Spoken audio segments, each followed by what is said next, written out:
죽음 김형석. 맑은 아침이었다. 밀렸던 원고를 정리하고 있는데 어머니께서 이게 웬일일까? 약 먹은 쥐를 먹은 모양이지. 저걸 어쩌나? 걱정하시는 소리가 문 밖에서 들려왔다. 아마 나에게도 들려주어야겠다는 심산인 것 같았다. 방문을 열고 뜰로 나섰다. 제법 토실토실 자랐고 며칠 전부터는 낯선 사람을 보면 지저대기까지 하던 강아지가 거품을 흘리며 비틀거리기 시작한다. 나를 본 강아지는 그래도 반가워해야 하는 의무라도 있다는 듯이 꼬리를 흔들며 몇 번 다리에 기어올라 보려 하더니 그만 뜰 한편 구석으로 달아나 버린다. 몹시 고통스럽기 때문에 견디어낼 수가 없는 모양이다. 후들거리는 다리를 뜻대로 가누지 못하고 있었다. 나는 속히 비눗물을 만들어 입에 퍼 넣어주기 시작했고 어린 것을 불러 약방으로 다름질치도록 부탁을 했다. 강아지는 약간 긴장이 풀리는 듯이 햇볕이 쬐는 담장 밑에 누워버렸다. 아무래도 고통스러움을 견디어내지 못하겠던 모양이다. 강아지 때문에 휴강할 수는 없었다. 산란해지는 마음을 가라앉히지도 못한 채 학교로 달려가 1시간 강의를 끝냈다. 강의하는 도중에는 잊고 있었으나 강의가 끝나니 강아지 생각이 물밀듯 솟아오른다. 다행히 가까운 거리였기에 다름질치다시피 집으로 돌아왔다. 강아지가 어떻게 되었지요? 글쎄, 아무래도 죽으려는 모양이다. 그때까지 지키고 계시던 어머니의 말이었다. 행여나 기대했던 마음에 작지 않은 충격이 찾아드는 것 같았다. 누워있는 강아지 옆으로 가 앉았다. 거품을 물고 허리가 끊어지는 듯이 괴로워하던 강아지가 그래도 주인이 옆에 왔다는 것을 의식했던 모양이다. 겨우 일어서서 두세 번 꼬리를 흔들어 보이더니 그만 제자리에 누워버렸다. 주인께서 돌아오셨는데 영접을 해야지. 그런데 왜 이렇게 뜻대로 되지 않을까? 자신을 원망이라도 하는 모습 같았다. 나는 애처로워 그대로 보고 있을 수가 없었다. 그렇다고 버리고 도망갈 수도 없는 일이다. 품에 안아보았으나 고통은 여전한 모양이다. 다시 땅에 내려놓고 머리를 쓰다듬어 주었다. 무척 괴롭고 답답한 모양이었다. 그 두 눈은 나를 좀 어떻게 해주세요. 이 죽어오는 고통을 덜어주거나 어떻게 좀 더 살게 해주세요. 왜 가만 보고만 있는 것입니까? 묻는 것 같기도 했고 애원하는 것 같기도 했다. 한참 뒤 누운 채로 꼬리를 약간 흔들어 보이더니 더 견딜 수 없는 모양이었다. 눈의 빛깔이 점점 희미해지기 시작하고 전신이 가벼운 경련을 일으키더니 그만 몸의 긴장을 푸는 것 같았다. 나는 두 눈을 살그머니 감겨주었다. 몇 분이 지났다.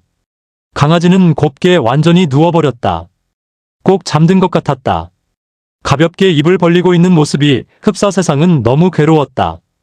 고 호소하는 것 같기도 했다. 오후에는 또 강의가 있었다. 그러나 강아지의 죽음으로 충격을 받은 마음은 쉽게 가라앉지를 않는다. 온 가족들의 생각이 똑같은 모양이었다. 새삼스럽게 인간이 얼마나 무능한 것인가가 느껴지는 것 같았다.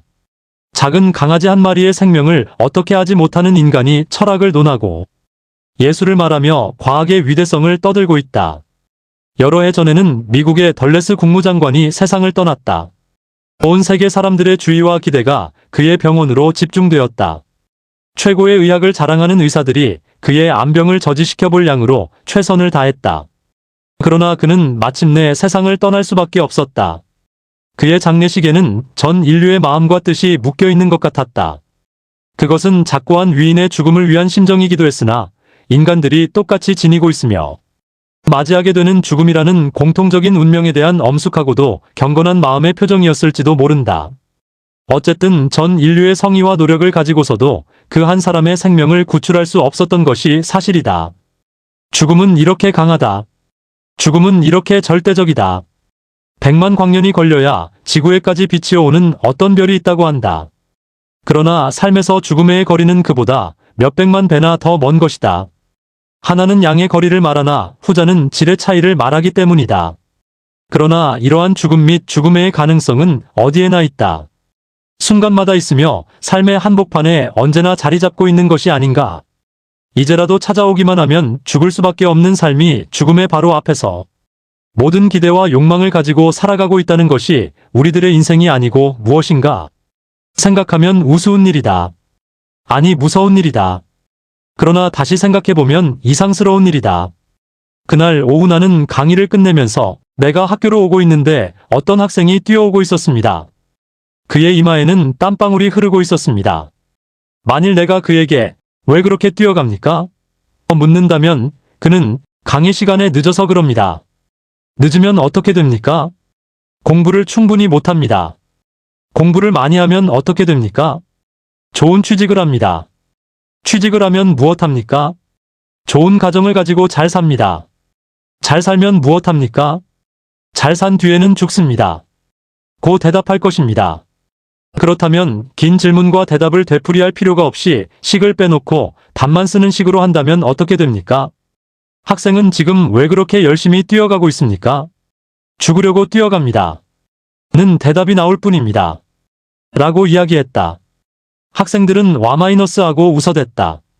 그러나 웃음이 사라진 뒤에는 그 어느 학생의 마음에도 어두운 그림자, 죽음의 그림자가 스쳐갔을 것이다. 죽음은 최후의 문제다.